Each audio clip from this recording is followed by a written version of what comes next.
నిర్మల్ జిల్లా భైన్సాలో 80వ స్వాతంత్ర్య దినోత్సవ వేడుకలు ఘనంగా నిర్వహించారు. పట్టణంలోని ప్రభుత్వ గిరిజన సంక్షేమ బాలికల ఆశ్రమ ఉన్నత పాఠశాలలో నిర్వహించిన వేడుకలకు వ్యవసాయ మార్కెట్ కమిటీ మాజీ చైర్మన్ రాజేష్ బాబు ముఖ్య అతిథిగా హాజరయ్యారు.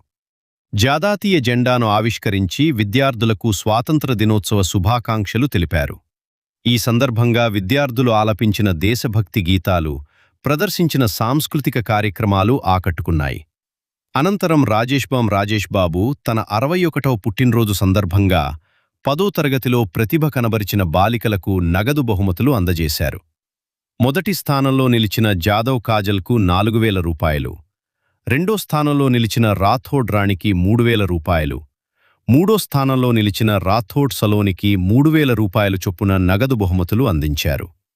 వరుసగా 4వ ఏడాది ఆగస్టు 15న విద్యార్థులను ప్రోత్సహిస్తూ బహుమతులు అందజేయటం విశేషంగా నిలిచింది.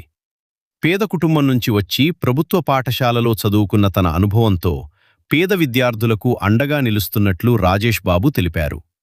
అదేవిధంగా ఎమ్మెల్యే పవార్ రామారావు పటేల్ సహకారంతో హాస్టల్లో తరగతి గదులు, కిచెన్ షెడ్ నిర్మాణానికి రూపాయలు 1 కోటి నిధులు మంజూరు చేయించటంపై పాఠశాల సిబ్బంది హర్షం వ్యక్తం చేశారు. ఈ కార్యక్రమంలో ప్రధానోపాధ్యాయుడు అరవింద్, సీనియర్ ఉపాధ్యాయుడు గంగాధర్, వార్డెన్ ఆత్మారాం, శ్యామ్రావు, పీఈటీ సంగీత, హరిలతతో పాటు ఉపాధ్యాయులు, విద్యార్థులు పాల్గొన్నారు.